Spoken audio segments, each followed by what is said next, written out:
राजपुर में हीरा और उसकी पत्नी गोपिका रहते थे। हीरा प्याज की खेती करता था। उसके खेत की प्याज काफ़ी अच्छी होती है, इसीलिए लोग उससे प्याज खरीदते हैं। हीरा प्याज की खेती देखकर घर आया। गोपिका से, इस बार हमारी मेहनत बहुत रंग लाई है। इस बार प्याज की फसल बहुत अच्छा हुआ है। इस बार प्याज बेचकर घर का मरम्मत करवा देंगे और एक पंखा भी लगवा लेंगे। गोपिका, ये तो बहुत अच्छी बात है। ऐसे ही आप आगे बढ़ते रहिए। अगले दिन हीरा और गोपिका प्याज निकालने जाते हैं। बगल में ही राजू का भी प्याज का खेत था, लेकिन उसकी खेती अच्छी नहीं हुआ था, इसलिए वो हीरा से जलता था। हीरा प्याज निकाल रहा था, तभी गांव के सेठ आते हैं।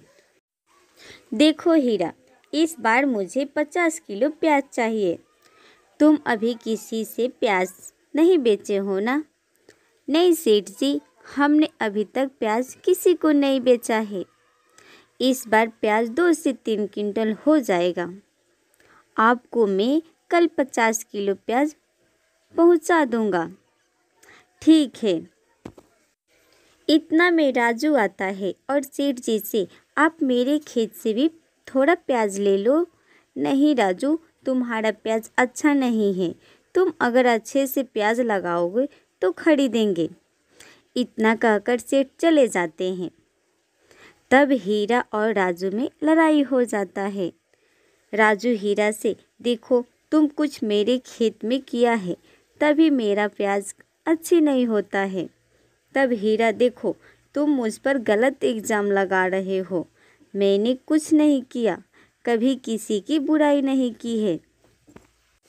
फिर हीरा और गोपिका वहाँ से चले जाते हैं। अगले दिन हीरा की सारी प्याज की ऑर्डर आ जाता है, तो वह बहुत खुश होता है।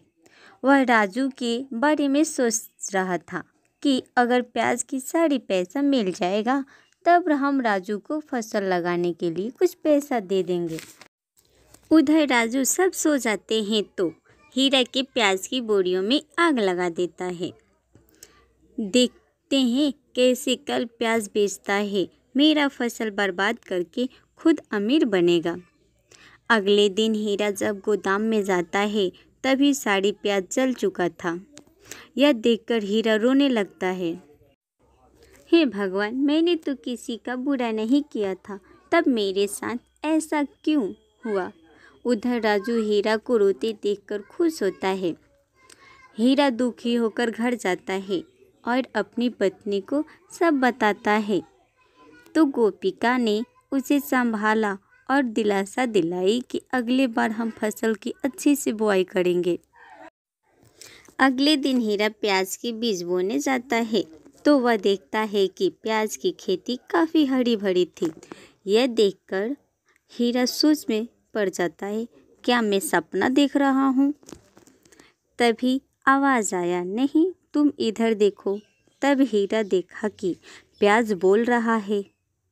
क्या तुम बोल रहे हो? तब तो ये एक सपना ही है। नहीं हीरा, मैं एक जादुई प्याज हूँ। तुम्हारे साथ जो हुआ वो गलत था। राजू ने आग लगाकर सारी प्याज बर्बाद कर दिया। तुम अच्छे इंसान हो, इसलिए मैं तुम्हारी मदद करना चाहती हूँ। यह सुनकर हीरा खुश हो जाता है। लेकिन जादुई प्याज, तुम एक हमारा और मदद करोगे? बोलो तुम क्या चाहते हो? तुम राजू भाई के खेत में प्याज की 80 फसल कर दो। यह बात सुनकर जादुई प्याज, तुम बहुत अच्छे हो। जिसने तुम्हारे साथ गलत किया, तुम उसके बारे में इतना सोचते हो। फिर जादुई प्याज ने उस राजू के खेत में अपने जादू से अच्छी फसल बो देता है। यह सब राजू दूर से खड़ा होकर देख रहा था। राजू को अपनी गलती का एहसास हुआ। वो आकर हीरा से माफ़ी मांगता है। हीरा ने सारी बातें भूलकर राजू को माफ़ कर देता है और जादुई प्याज हमेशा उन दोनों की मदद करता है।